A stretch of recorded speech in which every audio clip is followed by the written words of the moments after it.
battery took a crap on me.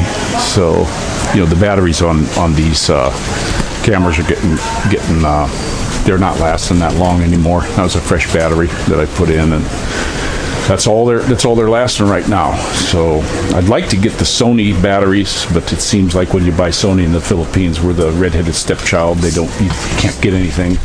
I get these Wasapis. They don't last worth a damn half as much as the Sony one, but the Sony one's even down now. But I want to do another night ride. Next time I ride at night, I'll put the Sony battery in, and we'll show you the area. I went into an area I hadn't been in before, other than we made a mistake and went up there and bad traffic, had to turn around. But we'll do it on the bike when there's, you see all the businesses that are open.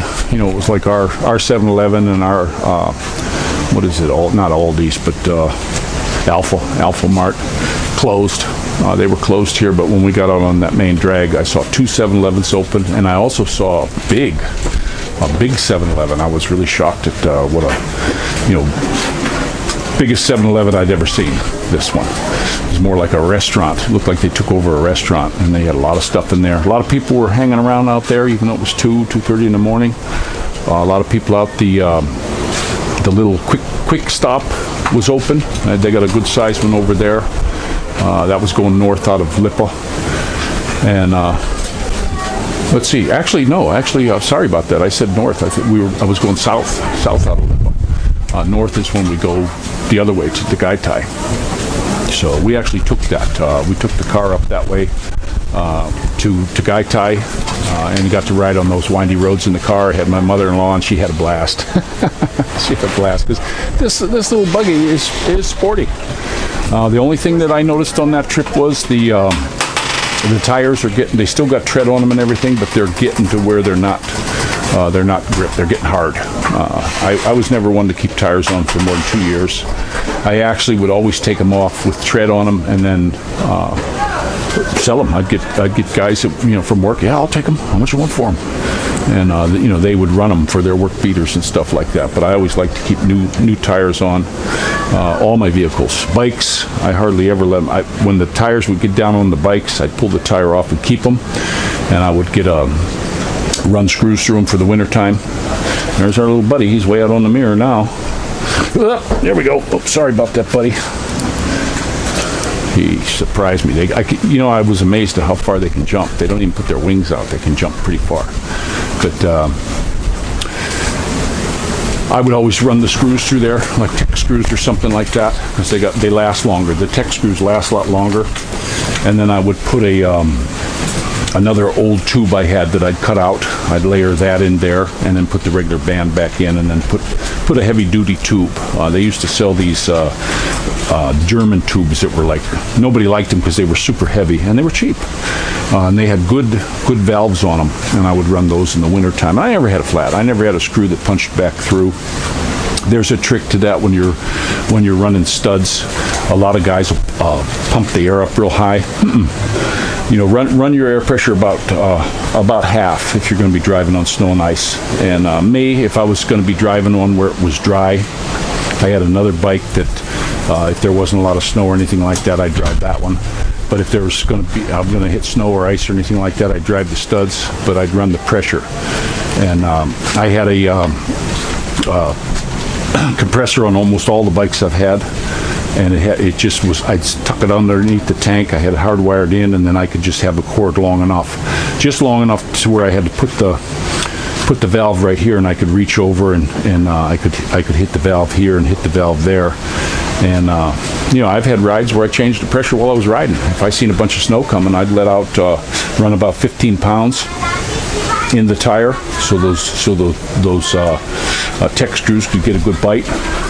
And I wasn't doing no super high speed or anything like that, but I rode it to work. At that time, when I was real young, I just had one new car. I got rid of my old beater, and I'm just going to ride the bike. I did that for years and years. And even when I was in California, I was riding the bike. I had, for a good while, I was 60 miles from work. and you take a car, you can get stuck in traffic and you can get late. So I just went ahead and would take the bike, because they let you drive between the lanes, and cops don't seem to bug you. One time I was coming up the big hill going to the high desert, and I saw a white Concourse coming. I didn't know the cop switched to them, and he was coming up pretty fast. I was just doing 70 like that, and I seen him coming up real fast with his headlights on. So I kicked it down a gear, armed the nitrous. I had the nitrous on my high beam, and as soon as I hit full throttle, boy, that front wheel come off the ground. He had just got beside me when I hit it, and I flew up that hill. I got up the top. I was doing about 130, and when I got up to the top, I slowed down, just to grin at him, and it was a cop. It was a CHP, and he pulled over, and I'm like, oh boy, he's gonna get me. I'm in for it now. He didn't want to get me. He just wanted to check out the bike. He was like, oh man, that's really cool. I hit the gas as soon as I heard you hit it. And he goes, yeah, and you just left. And so we were talking about I had a Pro Charger on it. I could set the computer in the back to run anywhere from 2 pounds to 20 on that one. And when the nitrous come on, and it had the Thundermax, I had to have the Thundermax when I first got it. I had to send it back because it only would do boost or the nitrous. And I said, hey, I want to be able to run them both. And they went ahead and fixed that thing up so that it would do that. And that bike was it was a super speedy machine. It was probably the fastest bike I'd ever been on. And I had some fast bikes in my day. I had some super bikes, and I've ridden a lot of super bikes. Like the VMAX and all these ones. And I've never been able to get on that the H2 Cowie. Most people aren't going to let you ride that. They're supposed to really be something, but that Fat Bob I had, there was nothing to touch it. I had a guy one time wanted to race me on his what's that big Suzuki they got? Hayabusa. He had his Hayabusa, and he was saying, I'll race you. I said, well, I can't race you like highway speeds because I'm limited. I had it limited to 150 miles an hour just because of the tires. Even though they were rated for 180 something, I just left the 150 limit on there. I don't need to be going that fast. It was my light to lighter anyway, and he's like, oh yeah, just a quarter mile. Kick your ass, quarter mile. Well, every time we ran the quarter mile, after the quarter mile, when I let off, he'd pass me. But up to that quarter mile, I was gone. I wanted to get the vanity place saying bye-bye on that one, because it just ate this guy for lunch. He was shocked. He was like, I can't believe that bike does that. But while he was spooling up and spinning this tire, I was gone. That thing bit in. I had tires on it. I got out of Japan, and you ran the back tire down like 20. I think that one I set at 20 pounds, and it had the special rim. It wasn't a Harley rim, and just for that tire, I paid a lot of money for that setup, but that tire really bit. It was a fantastic tire for just gripping. And whenever I had the nitrous and the thing going from a dead stop, you had to throw the wheelie bars on it. You just had to, because it would come down real hard. It was too hard to control. It had no launch on it other than my hand. And when you hit that nitrous, boy, that thing it started going. But the tire gripped so well, the front end would just come off. There was nothing to do about it, and it would just keep coming until you let off the gas. So I had to do the wheelie bar, and what I had on the back here, I had the wheelie bar just slapped in, and then I just tightened the nuts down so it would lock the shocks from the suspension. Plus I had the wheelie bar. Plus I had the swing arm extended as far as I could get it. I had that custom made on that bike just to make it a little bit longer. That helps them bite. But that was absolutely the speediest machine. I had cast iron jugs on it, just to hold all that in. When you're running 20 pounds of boost in an engine, they'll come apart quick, fast, and in a hurry if you didn't build them right. So the company I went through was NRHS. I bought the whole package from them. I couldn't get the supercharger. Supercharger was like $5,000. But I bought their whole package with the heavy crank, everything. I didn't do any of the machining. I didn't have equipment for it. I had to send the cases out. But once those babies got back, I assembled that thing. OCD. I worked the whole weekend, got that thing running, and it was actually wasn't my favorite bike. It was a fun bike, but my absolute favorite bike I ever owned was that Buell Ulysses. It basically was a big dirt bike, with sticky tires on it. And that thing was that was the most fun bike. It had all the power you need. Even though it was a Harley motor, 104 or whatever they called it. And that was a super fantastic bike. As bikes go, I can't see anything that would be made for me that would be more tailor-made than that bike. It sat up high. I was almost straight-legged to the ground on it. It just was really nice. The other Buells were too small for me. I like that one with the Rotax engine, but I looked at the dealer, it was small. And then when I got mine, what was so cool about it is I wanted one, but they were $13,000. And the dealer was a pretty good guy. I found a good dealer out there, out the 210 in California, and he called me up at work. He says, "You still want that Ulysses?" I said, "Yeah." He says, "Come down and get it right now. I got a deal that you just ain't gonna believe, because Harley shit can't Buell." So he goes, "I got 2 left." And he says, "I got that blue one you were looking at." And I'm like, "Okay, I'm on my way." He said, "We'll get somebody to bring you, because you'll be driving it home." So I had my buddy had a 500 Honda, and I jumped on the back of that, and we zipped out there. Brought cash. I knew it was going to be a good deal, but I brought 10. He let me have it for $7,000 out the door. It's just a ticket, $7,000. They did the paperwork, and I was driving that baby home, and that was my best purchase I ever had. I wished I could have kept it and brought it here.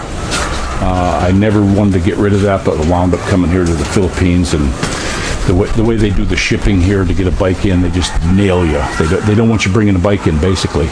I know people have done it, but for me, the charge was too high, and when I sold it, I got what I paid for it, because everybody thought they were $13,000, and they were thinking they got a deal. But it was well taken care of. It got the AMSOIL everywhere. The tires that it came with, the Pirellis, were absolute garbage. Sticky, but it was only a month and a half or so, and I was breaking it in, and it was silver was coming out through the tire tread. They just wore out, and then when I took them off, they were super thin and light. And then I was at the dealer, and sometimes you get pretty good deals at the dealer. And I said, "What can you get me? What do you got?" And they have that Harley dealership. They had a really good selection of tires, and their service department guys were just nice as can be. Everybody in the place was just nice. I went to the one in Pomona. They treated me like dirt. And so I got these, what the heck was it? The Michelin Pilot 2s on there that had a good thing. And those held up really well. Those tires, they were sticky enough. I used to take that bike because I was a straight line driver, and a lot of the guys were into the twisties. So what I would do every morning is I would ride that through the twisties and see what kind of times I could get. And started learning the bike, and I had a buddy that was a speed racer, and he said that bike won't let you down. He said you can scrape the pegs on it, and that's leaning over really far. And I let him ride it, and I watched him going through. He just ate me. And he had my little scrapers scraping. So I was just a little too timid for that bike when I first got it. But watching somebody else put it through his pace, and he weighed the same as me. He was a good stout fella.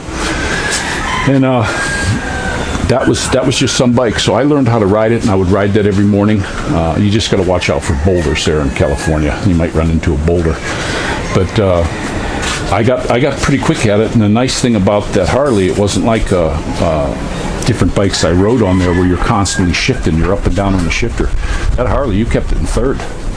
You kept that Harley motor in third gear. It had 100 and some horsepower, and you just hit the gas and let off when you need it. That helped you with your braking. I was always one into, they call it trail braking now. I never knew what it was called before.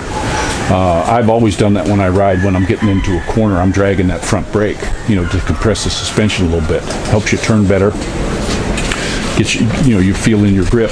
And then I heard that they started talking about trail braking, and I'm thinking, why would you want to be using your back one unless you're doing slow speed, U-turns and stuff, where you're riding the clutch and dabbing the brake. And then I read one guy's article, motorcycle on. He had a big article on it. Track guy. It was a track place, and trail braking was the front brake. I was thinking back, the trailing brake, the back one. But no, it's something I was doing ever since I was a little kid. So, and dirt bike, you do that quite a bit. You use your front brake a lot on a dirt bike. And I used to have some buddies. We used to ride like crazy on the Boney and all that stuff. Just loved it. I just loved to ride. And last night was a super enjoyable ride. A little bit palm sweaty because the things that pop out. The dogs just got me. That's the thing that got me the most. There were just so many that were just running across the road. They don't look. They're like the tricycles. They just go. They just run out. So, and people too, people just start walking across the street wearing black. I actually had two girls.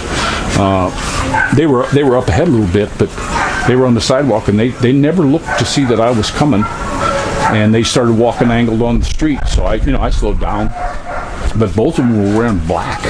I mean, they had nothing on them to light them up.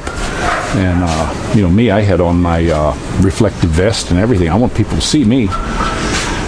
But I'm getting kind of long-winded on here. I went through a battery on this one, but I'm going to let you go. And I'm telling you what, guys, I'm really loving this little machine.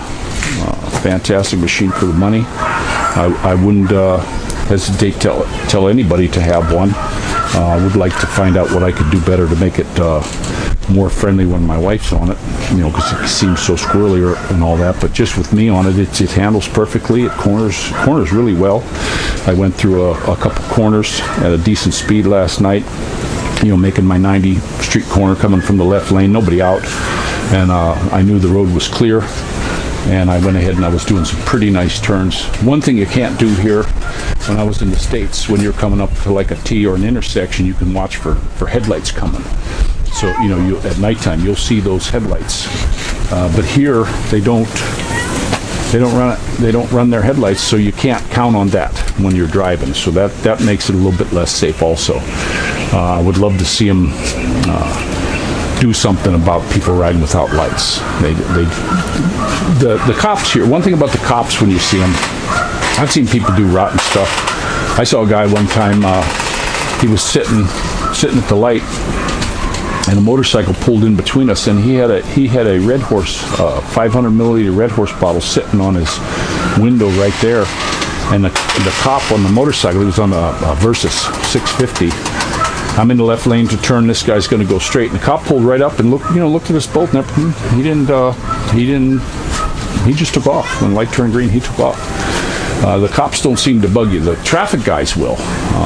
They'll bug you and stuff like that. You got to watch out for them. But most of them, they want money. I'm not kidding you guys. They don't want to give you a ticket. They want you to give them some money. They want a piece of that paper. So that's another thing that when you're driving here kind of sucks. That's why mind your P's and Q's when you're driving. Do the best to watch the signs. A lot of one-ways aren't marked one-way, guys. They're just not. So I guess that's why people get away with going the wrong way on them. And counterflow here is big. Counterflow is huge here. They'll just block traffic. You're in your lane wanting to go your way, and you can't, because these people, they get jammed up and can't get back in because nobody wants to let you in here. It's been so rare where somebody will let you in. I even was sitting at a light, I got in the wrong lane, and I tooted the horn, and the guy rolled his window down. I says, "Hey, can I get over in front of you?" And he just looked away and rolled his window back up, and no, he wasn't going to let me in. Finally, somebody did after about 10 cars went back, and I actually went through on a caution, but you got to watch that too. Got to watch going through on the cautions here, because they'll stop you for that. They'll swear up and down that you went through a red light. And and I had a camera that last time, but just to keep from the headaches, he reached in and took money out of my wallet. So you can't give it to him. It's against the law, guys. It is against the law to pay these guys off. But I've seen it so many times, and they're blatant about it too. They're not really trying to hide it, because nobody seems to care. I don't know what those guys get paid, but I'll bet you they make more on that than they do on their regular salary. And it's a shame that it's got to be that way. I know in the States, you'd have to have a heck of a lot of money to buy off a cop. You just ain't buying most of them off. That's just what I've seen. And but I was always pretty lucky, not getting tickets or anything. And I used to drive my motorcycle on the highway. I actually got clocked one time. I had a buddy that was a cop, and I had that Suzuki, and I was like, I want to see how fast it goes. It says this bike will do 200, and I got a good straightaway. Could you sit here at this one exit? There was a good 5 miles of where it was straight, and I said, could you sit there and shoot me with your radar gun? Please don't give me a ticket, but I just want to see how fast it would go. That bike was doing 186, and it was done. It was full throttle. I was tucked in behind it had a little teeny baby fairing on it. I was laid down on the tank like that with my feet on the back pegs, hooked on those, and that was it. So maybe they did 200 miles an hour with a 90-pound woman driving it. I don't know. On a closed track on a non-windy day or hot, or who knows what it was, but that bike wasn't doing it. But that was the fastest that I ever know of that I went on there. And he said that's what it was doing. And somebody told me too they limit them to that. But no, because this thing, way before I ever hit its top speed, of course the speedometer said I was going that fast. It said I was doing 190 something. But it just sort of it ran out. I mean, it wasn't picking up anymore. It was picking up, maybe the needle was moving so slow upwards. It was done. It was pretty much done. And then about a half a mile before I got up to the exit where my buddy was sitting, that needle just was locked. It was locked on like 192, and it wasn't budging. I think they're what they say they'll do and what they actually do is a whole different story. It was like guys telling me. I had a buddy one time had a Pontiac Trans Am with a big 400, 6.6 liter, and he was saying, yeah, I got this, it'll run 10 seconds in a quarter mile. Nah, those things were lucky if they'd run a 14. That was on a real good day downhill, with everything out of it. They just didn't do that.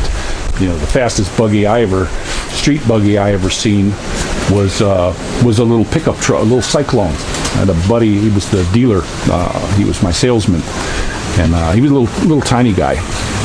And he got this thing. He worked also at the GMC Chevy dealer and Buick and Pontiac and all that. And this was way back. I don't remember what year it was, but he had just got it. And he says, man, you got to check this thing out. This thing's really something. And I went for a ride with him, and then he even let me drive it. And I was like, what? I didn't fit in it. I mean, I absolutely 100% didn't fit in that little buggy. But my goodness, the thing had all-wheel drive on it. And boy, did that little truck cooked. I mean, it sucked you into the seat like you wouldn't believe. And I was thinking, now there's a speedy car. I don't know what it would have run into quarter mile, but my guess was it was probably would run into 12s. I have been in one car that actually would run a 10. A buddy of mine had one at the track, and he says, you want to take it for a run? And I took that thing on a quarter mile run. It was a Chevy. And he had the big supercharger sitting on top of the motor, sticking out of the hood, and he had all these gauges on there. And he says, just the shifter on it was, as soon as the light come on, you just pushed it. It had like 4 shift handles, and as soon as the light came on, you pushed it to that. You just pushed up the next one and the next one. It was a regular strip car. You couldn't drive it on the street. And that one was running 10 seconds, and I think I ran a 10.2, something like that. And when you're in a vehicle that runs 10 seconds, you know it. And a lot of these cars back in the day that they said would run, no, they didn't. The fast cars back in the late 60s and 70s, you were lucky that those things ran 14s, 13, 14s. That was a very speedy street car, very speedy. And unless it was a track car, you didn't see 10s anywhere. Not even a lot of the bikes would do that. You know, they say these bikes that were super fast. I had a buddy that built a bike, and he was telling me, oh yeah, this thing is running into 9s. And I said, well, you know, they're having sportsman's class at the track. Why don't we call them up and see if we can get in? And he did. And that's all his bike ran. That's all his bike ran. It was like 13 and a half. And he's like, oh, I just got a bad start. You know, well, that's all they run. You know, I love the monkey with bikes and make them fast. So when I built my Fat Bob, I told him I wanted the fastest street machine I could possibly have. And it was expensive, guys. It was real expensive to do that. But I had cash. I'd gotten a bonus. I had cash, and I wanted to have the speediest bike in my area. And I think I had it. I think I had the speediest bike. It was a shame when that thing got stolen. That was just a real bummer. And the funny thing was, I left it out just in the drive. And somebody said some guy just came up. I don't know how he got through the ignition. It was stock ignition, but it was supposed to have that thing in the key. But they said he just drove away, and it wasn't loud. I had a Bassani 2-in-1, and I didn't have that bike real loud, because when it was being built, the dude says, okay, this thing needs so much back pressure. The way, you know, because I still wanted it to, you know, when I put it down to the 2 pounds and would ride it normal, that it would pass if there was emissions, which there was never any out there. But when you kicked it up to all the boost that you could, there was just no way that thing would have passed emissions. You could even smell raw gas sometimes. It liked the fuel. And if I was zooming that thing around, it had a big gas tank, but it liked the fuel. I think I did the mileage on it one time. I filled it up just to the bottom of its little thing, as close as I could get it, holding it up as perfectly centered as I could, and then I drove the dang thing to work and zoomed it. I was zooming, and it got 20 miles to the gallon. that wasn't too good. And I had it at 8 pounds of boost and only fired the nitrous a couple times. You know, so it liked its fuel. That thing really liked its fuel. But the fuel injection system that we got for that, all that came from NHRS. They're the guys that do the Bonneville salt flats and stuff, and they do quarter-mile stuff. I mean, these guys are really something. I believe they were out of New Hampshire, and they really knew how to put. They were Harleys. It was all Harleys. The dude, he had his wife, his sister. All of them were racing these different races. I think you can look them up online. I think they're still in business. Oh no, not right now. I'll have one later. But I'm going to go ahead and let you go. I think what I'm going to do is where that video quit, I'm going to just go ahead and make it into 2 videos. I'll call it part 2 because it's getting kind of long. But it is a beautiful day. I'm a little bit sweaty even though I'm in the shade. But the wind is cooling me off pretty good. The house is real windy inside. It's amazing today. So I hope I don't have to take the canopy off, but it looks like I'm going to have to if we get into a big storm tonight. So I'll let you go. You guys take care of each other. And this is Rickshaw out.